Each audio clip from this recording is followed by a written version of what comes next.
Naktis kalba tyliau, kai akis pasako daugiau.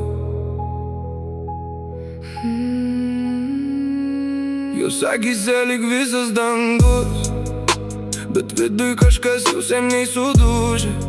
Šypsos tyliai lyg viskas gerai, bet mintys jos vėl kažkur pabėgė.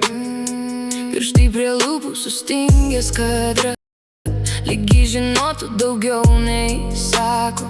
Veide ramybė, bet širdį audra, ir nieks nemato, kiek kainuoja vakaras. Langai atspindi jos tylų pasaulį, kur per daug jausmų netelpa žodžiuos.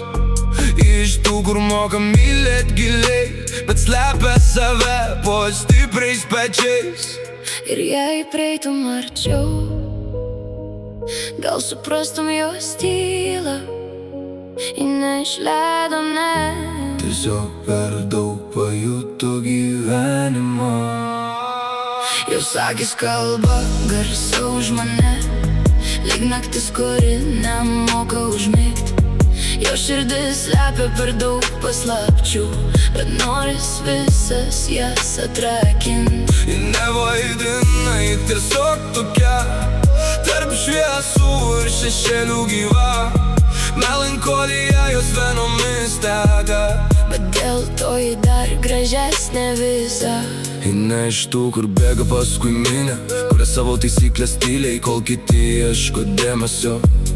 Ji renkasi būt savimi grinai.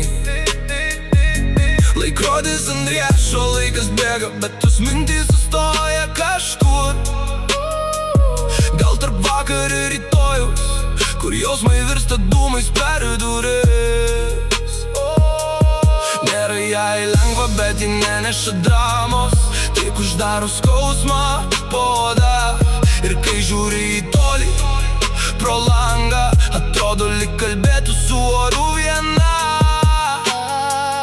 Gal ji laukia kažko, kas perskaitytų tylą, be bereikalingų žodžių, be pažadų. Iš stiklo jos akys kalba garsiau už mane, lyg naktis, kuri nemoka užmigt. Jos širdis slepia per daug paslapčių, bet noris visas jas atrakint. Ji nevaidina, ji tiesiog tokia, tarp šviesų ir šešėlių gyva. Melankolija jos venomis teka, bet dėl to ji dar gražesnė visa.